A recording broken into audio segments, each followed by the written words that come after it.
غلط نگر ہے تیری چشم نیم باز اب تک، تیرا وجود تیرے واسطے ہے راز اب تک، تیرا نیاز نہیں آشنائے ناز اب تک، کہ ہے قیام سے خالی تیری نماز اب تک، گسستہ تار ہے تیری خودی کا ساز اب تک، کہ تو ہے نغمہ رومی سے بے نیاز اب تک۔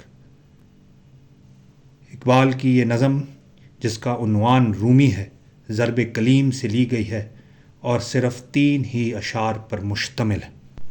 کہنے کو یہ صرف 3 اشعار ہیں، یعنی 6 مصرے، لیکن ان میں ایک خاص ربط اور نسبت موجود ہے۔ اقبال نے کس طرح ان 3 اشعار میں اپنی بات کو نہ صرف مکمل کیا ہے بلکہ ایک وسیع مضمون کو سمیٹا ہے، یہ بات دیکھنے اور سمجھنے سے تعلق رکھتی ہے۔ چلتے ہیں پہلے شعر کی جانب۔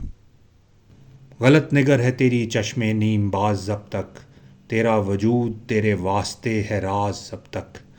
غلط نگر کا مطلب ہوتا ہے غلط دیکھنے والا۔ چشم نیم باز، آدھی کھلی ہوئی آنکھ۔ جس طرح صبح جب کوئی سو کر اٹھتا ہے تو اس کی آنکھیں روشنی اور نیند کے غلبے کی وجہ سے نیم باز ہوتی ہیں، آدھی کھلی ہوئی ہوتی ہیں۔ اسی وجہ سے دیکھنے میں بھی دشواری محسوس ہوتی ہے اور اکثر انسان کو نظر کا دھوکہ ہو جاتا ہے اور اپنے سامنے کی چیز مثلاً دیوار پر لگی ہوئی گھڑی دیکھنے کے لیے بھی آنکھوں کو زور لگا کر کھولنا پڑ رہا ہوتا ہے۔ یہ تو ہوا لفظی مطلب۔ اب اقبال یہاں یہ کہہ رہے ہیں کہ جو تمہاری نظر ہے وہ غلط نگر ہے، جو تمہیں نظر آ رہا ہے وہ اس طرح ہے نہیں، یعنی تمہارا دیکھنے کا پرسپیکٹیو یا نقطۂ نظر ہی غلط ہے۔ جو تمہیں نظر آ رہا ہے وہ اصل میں حقیقت نہیں ہے بلکہ ایک ایلوژن ہے، نظر کا دھوکہ ہے، فریب نظر ہے۔ اور اس کی وجہ یہ ہے کہ تم پر ایک ایسی نیند کا غلبہ ہے، ایک ایسی غنودگی طاری ہے تم پر کہ جس کی وجہ سے تمہاری آنکھیں ابھی تک نیم باز ہیں، آدھی کھلی ہوئی ہیں، اور تمہاری اس نیم بے ہوشی نے تمہیں اصل زندگی اور اس کے مقاصد سے غافل کیا ہوا ہے۔ ابھی تک تمہیں اپنے مقصد وجود کا علم ہی نہیں ہے، یعنی کہ تمہیں معلوم ہی نہیں ہے کہ تم کون ہو، کہاں سے آئے ہو، تمہارا وجود کیا ہے اور اس کا مقصد کیا ہے، تم ایگزسٹ کیوں کر رہے ہو، یعنی تمہارا پرپز آف ایگزسٹنس یا مقصد وجود ہے کیا۔ یہ ساری باتیں ابھی تک تمہارے لیے راز ہیں۔ تمہاری اس غفلت کا یہ نتیجہ ہے کہ دوسرا شعر، تیرا نیاز نہیں آشنائے ناز اب تک، کہ ہے قیام سے خالی تیری نماز اب تک۔ ناز و نیاز اردو اور فارسی شاعری کی مشترکہ اصطلاحات ہیں اور اقبال نے بھی ان کا کافی استعمال کیا ہے۔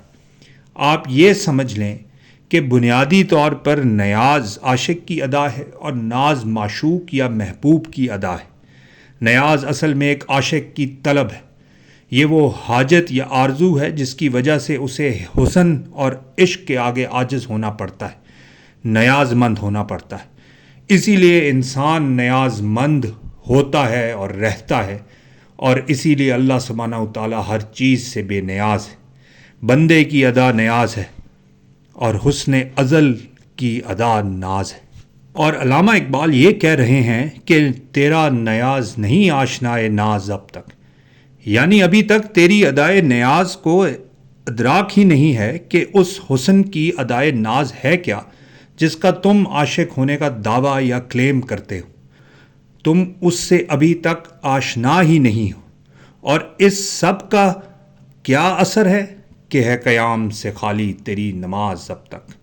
یہاں پر اقبال قیام اور نماز کی اصطلاحات تشبیہ کے طور پر استعمال کر رہا ہے کہ ابھی تک تمہاری نماز قیام سے خالی ہے، یعنی تمہاری زندگی ابھی تک ایک ایسی نماز کی مانند ہے جس میں قیام ہی نہیں ہے۔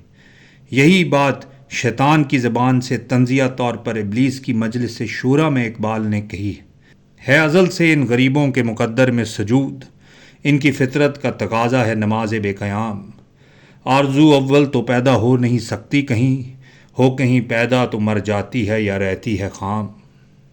یہاں پر اقبال اس قیام کا ذکر کر رہے ہیں جو حق کی راہ میں اور باطل کے خلاف کیا جاتا ہے، صرف اور صرف اللہ سبحانہ و تعالیٰ کے لیے ہوتا ہے۔ یہ وہ قیام ہے جو اللہ کے رسول صلی اللہ علیہ وآلہ وسلم نے قریش مکہ کے خلاف کیا، مکہ میں رہتے ہوئے بھی اور مدینہ ہجرت فرمانے کے بعد بھی، اور پھر اس کا اختتام فتح مکہ پر ہوا۔ یہ وہ قیام ہے جو مولا حسین علیہ السلام رضی اللہ تعالیٰ عنہ نے کربلا میں کر کے دکھایا ہے۔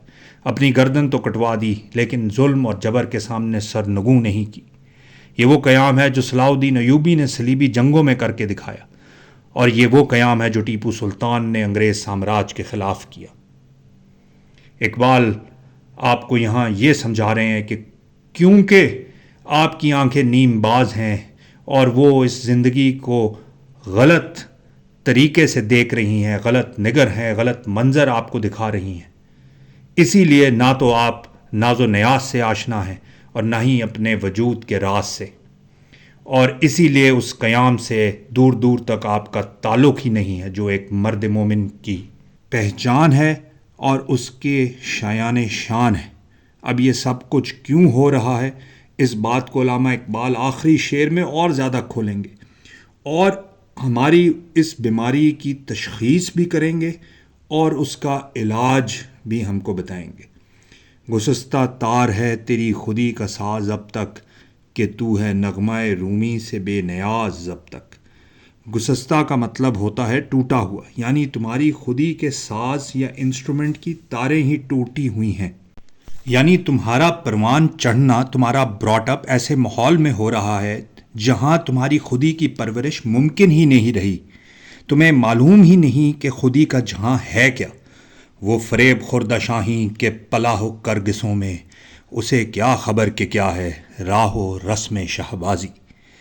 تم جو کرگسوں کے ساتھ اٹھتے بیٹھتے ہو، تم جو گدھوں کی دنیا میں رہتے ہو، تمہیں کیا معلوم شہبازی اور شاہینی ہوتی کیا ہے۔ اس سب کا خلاصہ یہ ہوا کہ تمہاری زندگی کا نہ کوئی مقصد ہے اور نہ ہی کوئی ڈائریکشن ہے، اور اسی لیے نہ تم کوئی قیام کر سکتے ہو اپنی زندگی میں۔ یہ سب تب ممکن ہوگا جب تم کو کوئی بتائے گا اور سمجھائے گا، احساس دلائے گا کہ تم ہو کون اور تمہاری اصل کیا ہے، پھر ہی تمہاری خودی تم پر آشکار ہوگی۔ ابھی تک تو تمہاری خودی کا ساز ہی ٹوٹا ہوا ہے۔ گسستہ تار ہے تیری خودی کا ساز اب تک، کہ تو ہے نغمہ رومی سے بے نیاز اب تک۔ ابھی تک تمہارا رومی جیسے استاد سے کوئی تعلق ہی نہیں ہے، ابھی تک تم نغمہ رومی سے بے نیاز ہو، تم اس کے کاروان شوق میں شامل ہی نہیں ہو، تمہیں اس قافلہ عشق کا اندازہ ہی نہیں ہے جس کے سالار خود مولانا جلال الدین رومی ہے۔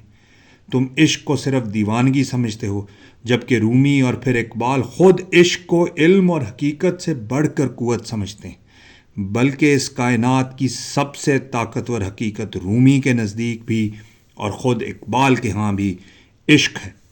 یہی نغمہ رومی ہے اور یہی نغمہ اقبال ہے۔ گسستہ تار ہے تیری خودی کا ساز اب تک، کہ تو ہے نغمہ رومی سے بے نیاز اب تک۔